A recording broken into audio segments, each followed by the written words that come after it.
itu kemitraan.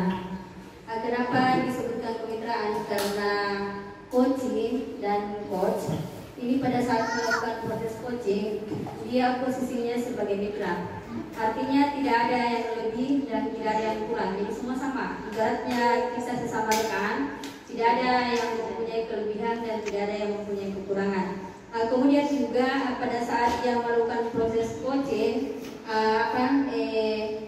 tidak ada unsur yang dipunyai oleh coach bahwa dia harus lebih hebat daripada coaching. Kemudian yang kedua, proses kreatif. Jadi menurut saya kenapa dikatakan proses kreatif?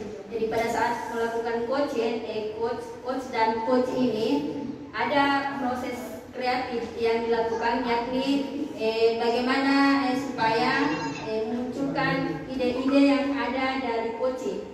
Kemudian yang mengarahkan atau mengantar ini adalah coach. Bagaimana supaya coach ini kreatif juga mengajukan pertanyaan-pertanyaan kepada coaching, sehingga dengan demikian coach dapat menyelesaikan sendiri masalahnya atau menemukan solusi sendiri dari apa masalahnya tersebut. Kemudian yang ketiga, memaksimalkan potensi.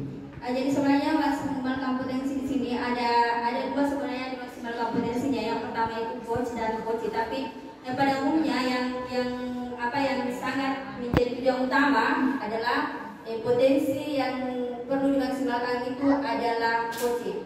Jadi maksudnya begini, ini kan pada saat setelah selesai melakukan coaching, ini coaching ini sudah ada rencana tindak lanjutnya. Rencana tindak lanjut yang dilakukan oleh coaching ini betul-betul dia maksimalkan potensinya. Jadi setelah proses coaching, kemudian coach sudah mengarahkan untuk mendapatkan ide-idenya, otomatis potensi yang ada dari coaching ini sudah bisa dimaksimalkan.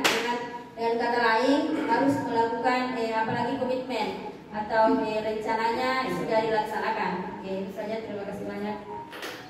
Sejauh ini adalah mencapai tujuan yang diharapkan. Sedangkan mentoringnya itu suatu proses berbagi pengalaman bagi orang yang sudah memiliki pengalaman lebih untuk membantu orang lain atau seseorang.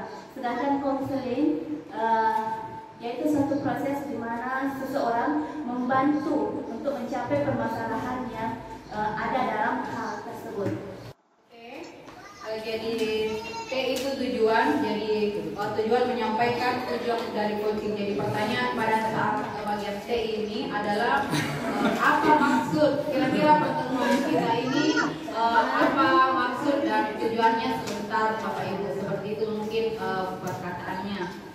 Kemudian identifikasi. Jadi nantinya di sini coach memberikan pertanyaan-pertanyaan yang diajukan kepada coaching untuk mengidentifikasi permasalahan yang akan diselesaikan, yang akan dibantu menemukan solusinya. Kemudian rencana aksi.